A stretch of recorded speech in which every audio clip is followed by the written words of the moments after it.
Good morning, class 8. Myself, Ranjit Kumar. I welcome you all in the e-learning program of Modern English School, Kuntinagar, Nevada. This is the third video lecture of the chapter Synthetic Fiber. In last two video, we have seen what is synthetic fiber, how it is made. We have seen polymer, polymerization, monomer. We have also seen rayon. Rayon is a type of synthetic fiber. After that, we have seen nylon. Nylon is a synthetic fiber which is first fully made synthetic fiber. Rayon is a semi-synthetic fiber. After that, we have seen after nylon we have seen polyester, and in that we have seen different uses, means polyester, terylene, dacron. When it is mixed with cotton, it is called terrycot. When it is mixed with the wool, it is called terry wool. So different fiber is made with different combination, means with the blending of different natural fibers. So this synthetic fiber is blended with natural fibers to make different clothes. What I have told you at the end, that sometimes this polyester is also used as plastic. In that context, little bit I have to add in that only. So the water bottle or the plastic container that we use in our kitchen, which is used in the kitchen, these are called PET bottles or PET jars. PET. This PET stands for polyethylene terephthalate, means this is the full form of PET, polyethylene terephthalate, and which is used for making different plastic utensils which is used in our kitchen. So I have told you, it is used as plastic. So the name of that plastic is PET. Full form is polyethylene terephthalate. So polyester is synthesized from petroleum products. Okay. Next is PET bottles or PET jars used in kitchen is a polyester, and PET means polyethylene, full form polyethylene terephthalate. It is used for making utensils, wire, kitchen वगैरह में use होता है. Plastic का bottle, plastic का container, ये सब बना होता है इसी का, जिसको हम लोग पेट कहते हैं. Next fibre that we have to study is called acrylic. What is acrylic? Acrylic is a polymer of acrylonitrile. इसका जो मोनोमर है वो है acrylonitrile. This is the monomer, and this acrylonitrile is obtained from petroleum products. So from petroleum products acrylonitrile is used, and this acrylonitrile is used as monomer to make acrylic, commonly called acrylic. What next is its texture. Means if I am talking about this acrylic, it is called man-made or synthetic wool.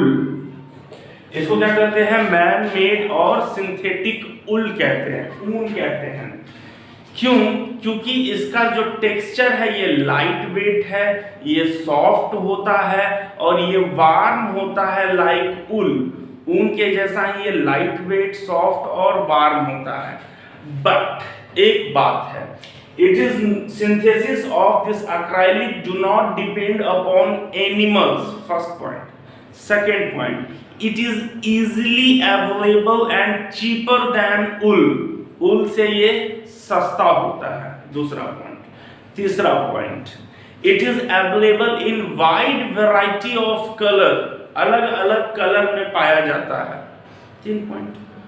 चौथा point, ये जो है it is this acrylic is not easily affected by moisture, bacteria or chemical. You remember bacteria is a living organism and it need a plant or animal body to act on. So wool is a animal product, so it is made of animal cell, so it is easily affected by bacteria. Its acrylic is not made up of animal cell, so they are resistant towards moisture, मतलब नमी से जल्दी खराब नहीं होगा, bacteria जल्दी act नहीं करेगा, केमिकल इस पे जल्दी इफेक्ट नहीं करेगा.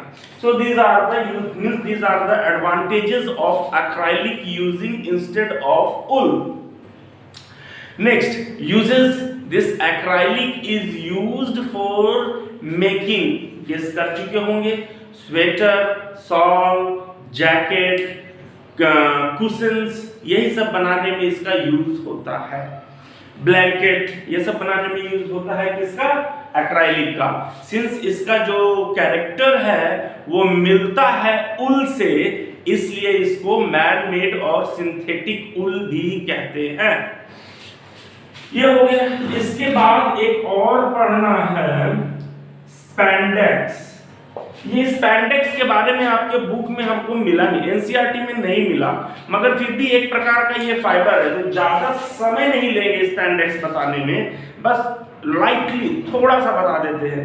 ये जो स्पैंडेक्स है ये सॉफ्ट होता है रबर के जैसा.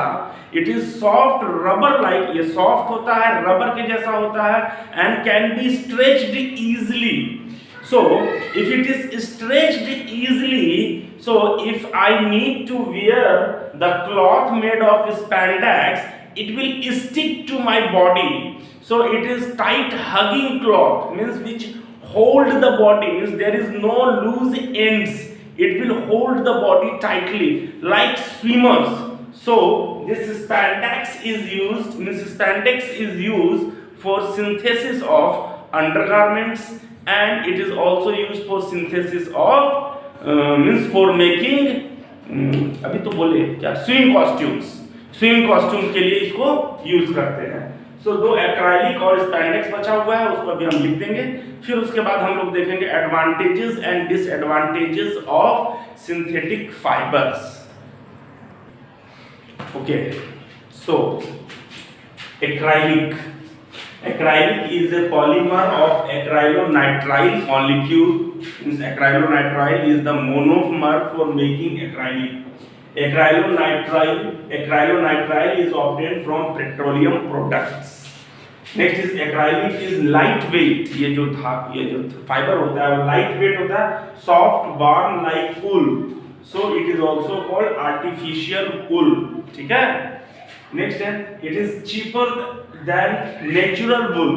जो नेचुरल वुल होता है उससे ये सस्ता होता है. मींस जो गरीब लोग हैं जो अफोर्ड नहीं कर सकते हैं वो लोग इसको यूज करेंगे. It is available in wide variety of colour and more durable. Durable means ये ज्यादा दिन तक चलेगा, और इसको चूंकि आर्टिफिशियली बनाया जा रहा है तो हम जिस कलर में चाहे उस कलर का बना सकते हैं. It is not affected by moisture, bacteria and chemical easily. मतलब ये खराब जल्दी नहीं होगा. It is used for making, used to make sweater, shawl, blanket, jacket. जानते हैं उनका क्या यूज होता है. Next is spandex. It is soft rubber like fiber that can be stretched a lot, जिसको खींचा जा सकता है, and it come back to its original shape. So it is used to make swimming costumes and undergarments. Garment means होता है कपड़ा. सो कपड़ा के अंदर जो हम लोग पहनते हैं उसको अंडरगारमेंट्स बोलते हैं. जैसे गंजी, ये एक अंडरगारमेंट है. उसी प्रकार जो कपड़ा हम बाहर से जो कपड़ा पहने हैं, शर्ट पैंट के अंदर पहनते हैं, उसको अंडरगारमेंट्स बोलते हैं. तो अंडरगारमेंट्स बनाने में इसको यूज करते हैं. ओके, चलिए अब बात कर लेते हैं एडवांटेजेस ऑफ सिंथेटिक फाइबर. तो देखिए, एक तो पहले ही बता चुके हैं आपको कि synthetic fibre have high tensile strength.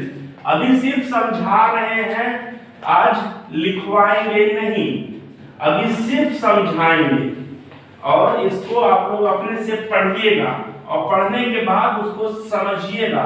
तो फिर हम लिखवाने का तो कभी भी लिखवा देंगे, वो तो हमें कागज है उस पर लिख के आपको व्हाट्सएप कर देंगे, काम हो जाएगा.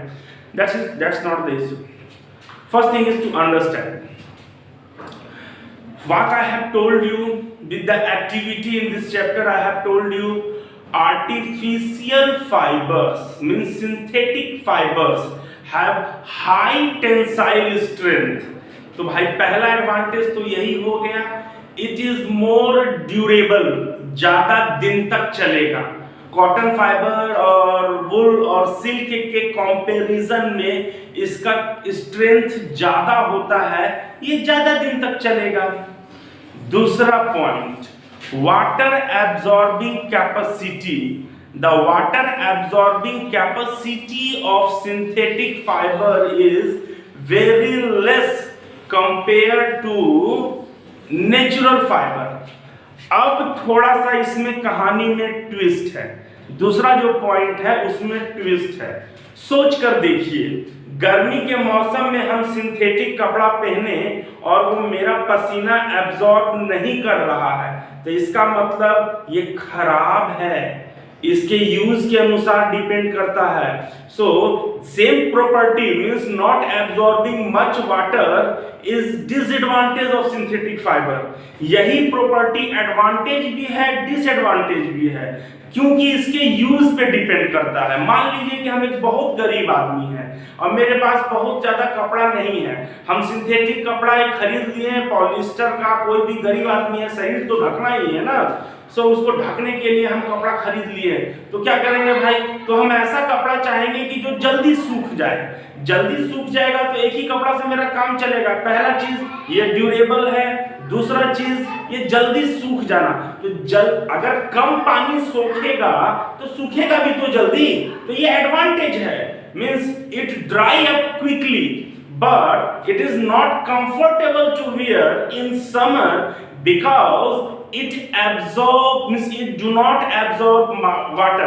So this absorbing water means water absorbing capacity is advantage.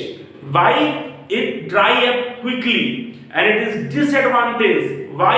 It do not absorb sweat easily. So same point can be used as both. Okay, it is interdependent, means it is not dependent. Synthetic fiber is not dependent on the plant or animals. Plant और animal का product नहीं है ये, तो इस पर depend नहीं करता है, तो हमको प्लांट और एनिमल को डैमेज करने की जरूरत नहीं है। जैसे मान लीजिए सिल्क के लिए हमको सिल्क वॉर्म को मारना पड़ता है, एथिकली ये रॉन्ग है, तो हम नहीं करना चाहेंगे। हम क्यों किसी जानवर को मार के उसका फाइबर हम लेंगे, तो इसलिए हम नेचुरल सिंथेटिक फाइबर में जाएंगे। तो synthetic fiber is independent from plant and animals. पहला पॉइंट। तीसरा पॉइंट, चौथा पॉइंट, ये जो सिंथेटिक फाइबर है, since it is man made, it is cheap, ये सस्ता है compare to natural fibers. Natural fiber देखिए, नेचुरल फाइबर्स कितना भी होगा, पॉपुलेशन तो बहुत तेजी से बढ़ रहा है, और इंक्रीज्ड पॉपुलेशन मतलब डिमांड बढ़ रहा है, सबको वुलन कपड़ा चाहिए, और उतना ज्यादा सिप और उतना वुलन फाइबर्स अवेलेबल नहीं है, प्लांट एनिमल से मिलता नहीं है। तो आप जानते हैं कि डिमांड बढ़ेगा, सप्लाई कम है तो दाम बढ़ जाएगा। डिमांड कम है मतलब ये तो आप जानते हैं ना कि अगर मान लीजिए कि आपके पास 10 पैकेट बिस्किट है और 50 लोग खाने वाले हैं, सब भूखे हैं, तो वो लोग आपको उस 10 पैकेट बिस्किट के लिए कोई बोलेगा हम 50 रुपए दे देंगे, कोई बोलेगा हम 100 रुपए दे देंगे। सो डिमांड और सप्लाई के अनुसार, तो चूंकि पॉपुलेशन इतना तेजी से बढ़ रहा है कि वुल मींस सिप के बॉडी से ऑब्टेन किया हुआ वुल सफिशिएंट नहीं है to fulfil the need of the increased population. That's why it become costly. So that's why if it is synthetic fiber, then it is cheaper. Second means low cost. तीसरा point, चौथा point मतलब next point, जो भी point है उससे क्या मतलब। Next point कहता है it is not easily affected by moisture, bacteria and chemical. अभी तुरंत बताएं, एक्राइलिक में वही सारा चीज सिंथेटिक फाइबर सारे में अफेक्ट करेगा ये, and it absorb less water, ये बता चुके हैं आपको। These are the advantages of synthetic fiber. But Today I will write it. I will write at the end. First, I will explain you one activity. That activity says, it says that synthetic fiber absorb less water.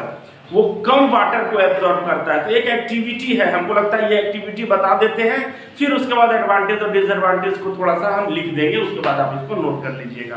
पहले इस activity को समझ लेते हैं। क्या करना है, 2 मग लेना है। टेक 2 वाटर कंटेनर, 2 मग लेंगे, दोनों मग में मेजर करके वाटर डाल देंगे।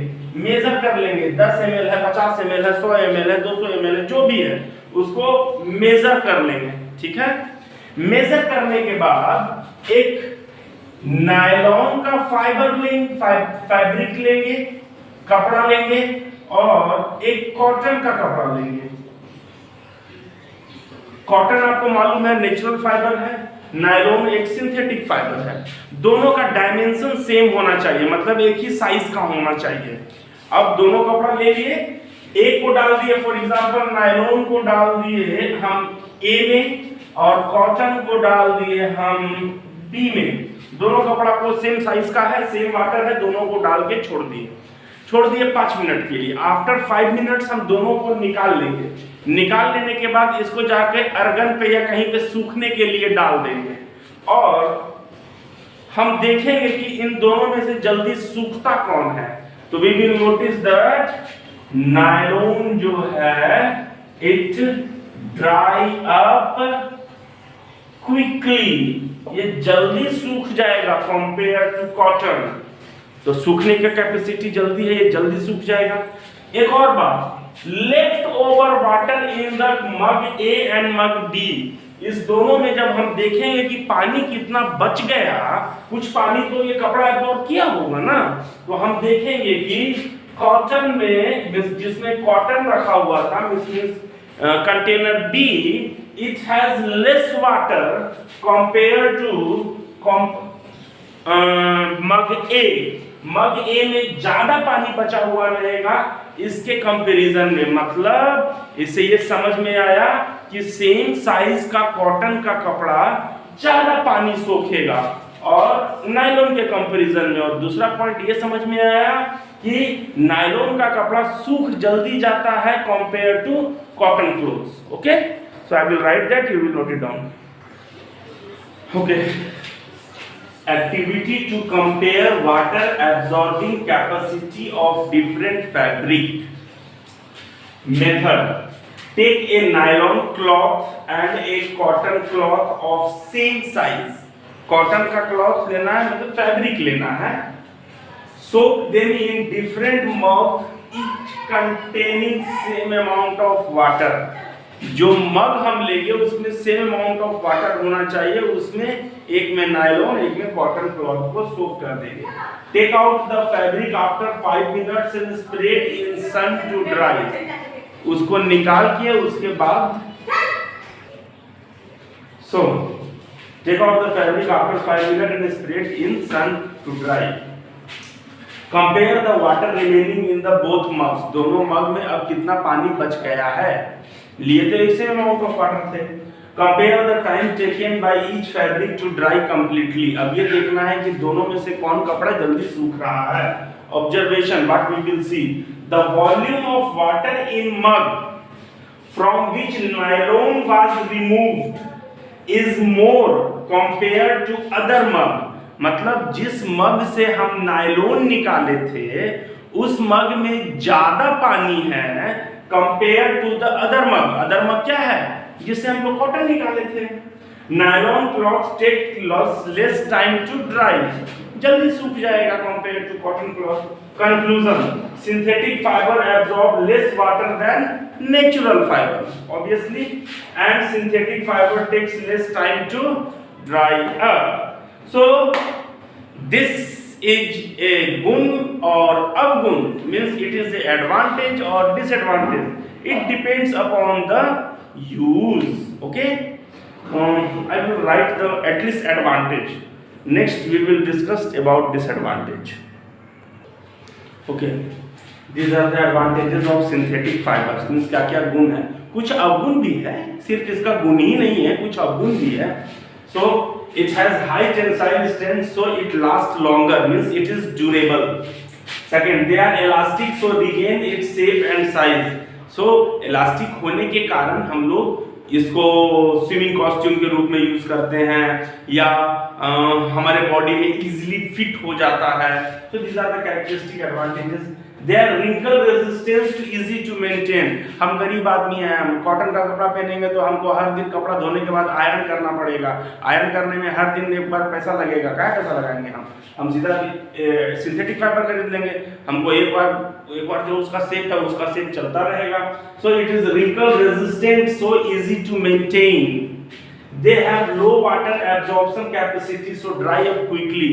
फिर वही बात, low water absorption capacity and wrinkle resistance help means make it easy to maintain.